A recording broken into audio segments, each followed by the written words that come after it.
This is how to perform the kettlebell snatch, a really good power exercise, but one with lots of little components. We need to make sure we get every little bit of it right, so it's safe on your shoulder and safe on your wrist.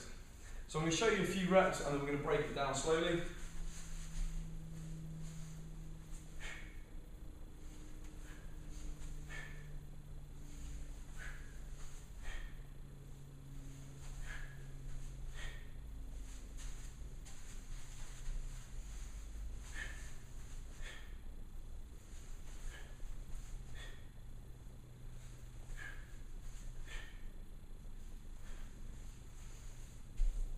So the key things we're looking for.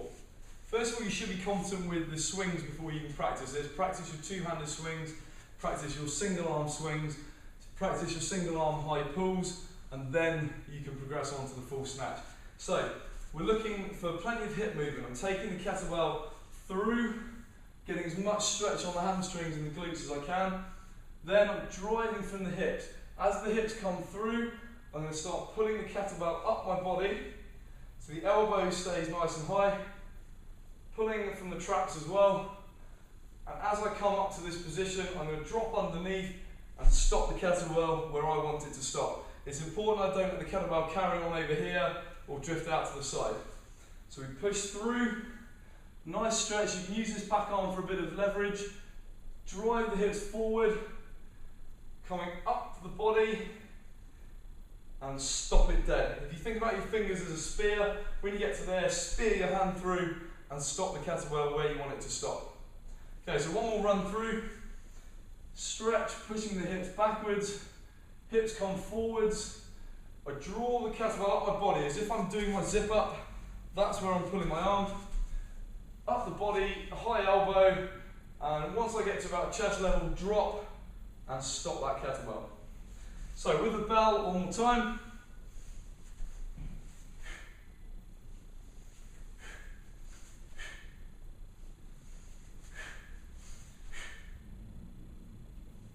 The other thing we need to talk about is the grip and how you're going to bring that kettlebell down safely. So once you're in this top position, rather than just dropping forward, if you drop forward and come out here, there's a lot of pressure going into your shoulders, it's going to carry you forward. You want to try and keep the kettlebell relatively close to your body and then push back through. So if you start with your hand at the top, you're going to start twisting, just rotate. I talk about, if you've ever seen the Queen waving, how she sort of turns her hand like that, palm stays in. You're going to start cushioning down. As you come towards the shoulder, you start bringing the kettlebell back with your hips and through you go. So it's almost like a corkscrew technique where you go this way, and as you get to here, you're just going to push your hand through and turn. So your palm faces the outside. So palm faces inside, turn, palm faces outside. The reason we do that turn at the bottom is just to get an increased stretch in the fascia down the back of your body. The more stretch we get, the more we've got to work with in terms of power coming forward. If you think of it like a rubber band, the further you pull the rubber band, then the more power you're going to get coming forward. So one more time with the corkscrew. Control, twist through the legs and snap it up. So if I do one more rep for you from the front, we're from the top, we corkscrew, in, out, back up. In, out, back up.